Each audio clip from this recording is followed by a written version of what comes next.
અમદાવાદમાં નવરાત્રિને લઈને જાણીતા લોકગાયક કીર્તિદાન ગઢવીએ જીએસટીવી સાથે ખાસ વાતચીત કરી, જેમાં તેમણે નવરાત્રિના મહત્વપૂર્ણ અને મહત્વ વિશે વાત કરી। વર્ષમાં 4 નવરાત્રિ આવે છે, પરંતુ આસો મહિનાની નવરાત્રિ એ ખરેખર ખોળે રમવાની હોય છે। તેમણે પાસની માંગણી કરતા લોકોને ટકોર કરતા કર્યું કે નવરાત્રિ ભક્તિ અને મિલનનો તહેવાર છે, જેમાં જૂના સંબંધો મજબૂત થવાના મોકા મળે છે। જીએસટીવીના દર્શકો માટે કીર્તિદાન ગઢવીએ પોતાના મનપસંદ ગરબો પણ રજૂ કર્યો। નવરાત્રિની શરૂઆત જે છે તે થઈ ચૂકી છે અને કીર્તિદાન ગઢવી જે છે તેની સાથે વાત કરીશું। કહેશે કીર્તિદાનભાઈ, શું કહેશો? આધુનિક સિસ્ટમ આવી ગઈ છે, એઆઈ પણ ઉપયોગ કરવામાં આવી રહ્યો છે, ગરબામાં એઆઈને લઈ કયા પ્રકારનું મહત્વ રહ્યું છે?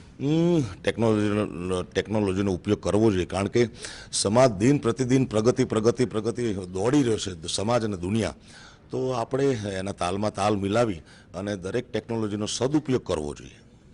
ખાસ કરીને અમને તો બહુ ફોન આવે છે પાસ માટે, તમારી પરિસ્થિતિ હાલ પાસને લઈને કયા પ્રકારની છે?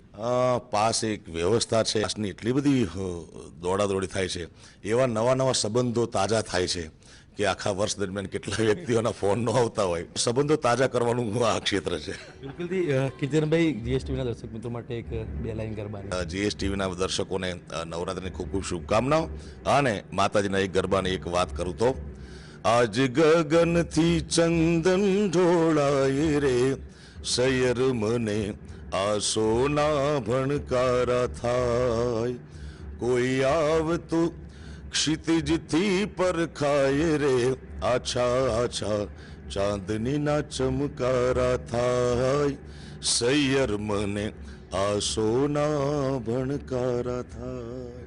ધન્યવાદ જીએસટી સાથે વાતચીત કરવા માટે। બિલકુલથી મહત્વની વાત છે કે નવરાત્રિની શરૂઆત થઈ ચૂકી છે, ત્યારે કીર્તિદાન ગઢવીએ સ્પષ્ટપણે જણાવ્યું કે આવનારા સમયના તમામ લોકો જે છે તે નવરાત્રિની અંદર ખેલૈયાઓ જે છે તે મન મૂકીને ગરબા રમે તે પ્રકારે તમામ લોકોએ આયોજન જે છે તે કરવામાં આવ્યું છે।